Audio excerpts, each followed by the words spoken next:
तर स्वाभाविक आहे, निवडणुका जाहीर झालेल्या आहेत. त्याच्यामुळे प्रत्येक राजकीय पक्ष किंवा आघाड्या आपापल्या परीने प्रचाराला लागलेल्या आहेत. त्यामुळे ती पूर्वनियोजितच कार्यक्रम होता आणि ठीक आहे. तसं काही आश्चर्य वाटायचं कारण नाही. ते भूमिका मांडतील त्यांची. एकंदरीत काल तुमची मनोज जरांगे यांच्यासोबत भेट झाली. त्या भेटीमध्ये काय ठरले? तर ठरायचा प्रश्न नाहीये. माझी त्यांची ओळख जुनीच आहे. मी त्यांची एक म्हणजे प्रकृतीची विचारपूस करण्यासंदर्भात मी तिथे गेलो होतो. त्यांची कारण ते या आंदोलनामध्ये सक्रिय आहेत.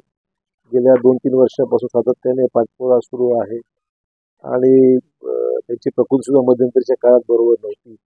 त्यामुळे मी नांदेड येत असताना त्यांचं गाव आहे ते मग त्यांची भेट घेतली मी आणि त्याच्या प्रकृतीची विचारपूस केली आणि त्याचबरोबर मराठा समाजाच्या ज्या मागण्या आहेत उर्वरित अजूनही त्याच्यामध्ये मार्ग कसा काढता येईल या दृष्टिकोन सकारात्मक चर्चा झालेली आहे आणि मी त्यांना शब्द दिला आहे की म्हटलं हा मी तिथे जे गेलेलो आहे एक समाजाचा प्रतिनिधी या नात्याने मी त्यांच्याबरोबर बसलो होतो आणि त्यांना मी सांगितलंय की या सगळ्या मागण्या मी स्वतः लक्ष घालीन आणि त्याचा पाठपुरावा करून वेळोवेळी तुम्हाला मी सांगत जाईन की याच्यात काय प्रगती आहे. मी आज भाजपमधल्या श्रेष्ठींशी माझी चर्चा झाली, त्यांनाही मी कल्पना दिलेली आहे. हा प्रश्न आपण मार्गी लावता आहे, परंतु जरांगे पाटलांनी उपस्थित केलेले मुद्दे लक्षात घेता त्याच्यामध्ये सकारात्मक कसा मार्ग काढता येईल. एकंदरीत तशी काही फार अडचणीची गोष्ट नाही आहे आणि एक डायलॉग त्यांच्याशी राहावा आणि त्यांनी उपस्थित केलेल्या मुद्द्यावर मार्ग निघाला पाहिजे ही माझी इच्छा आहे. वोटर एबीसीचा सर्वे झालेला आहे. महायुतीला ते 45+ जे त्यांचं स्वप्न होतं ते भरलेलं आपले दिसत आहे. मग याला 20 जागा दाखवते. कसं पाहत आहे सर्वे? असं आहे की सर्वेमध्ये अनेक गोष्टी येत राहतात. शेवटपर्यंत आकडे बदलत राहतात. मला खात्री आहे की जी युती आहे शिवसेना, राष्ट्रवादी आणि भाजपा या युतीला तिन्ही मिळून जागा चांगल्यापैकी महाराष्ट्रात येतील.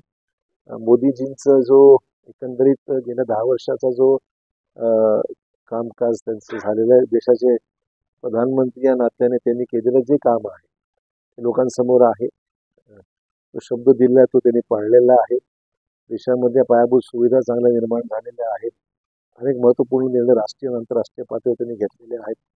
हे सगळं पाहता मला वाटतं की मोदीजींचा फॅक्टर देशातल्या लोकांचा एकंदरीत कल जर पाहिला तर निश्चितच भाजप आणि भाजपाच्या बरोबर असलेले मित्र पक्ष यांचं बहुमत देशामध्ये निश्चित आहे. काल खासदारांचं स्वागत झालं. त्या स्वागतामध्ये आमदारांसहित बरेचसे जण मिटिंग होते. नाही, मुंबईत होतो ना. ही बातमी चुकीची आहे किंवा गैरसमज निर्माण करणारी आहे. त्या दिवशी म्हणजे काल ते नांदेडला आले.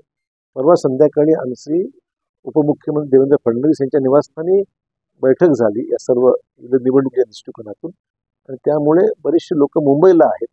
मी सुद्धा आज सकाळीच या ठिकाणी आलेलो आहे. त्यामुळे तसं काही त्यात गैरअर्थ करायची गरज नाही.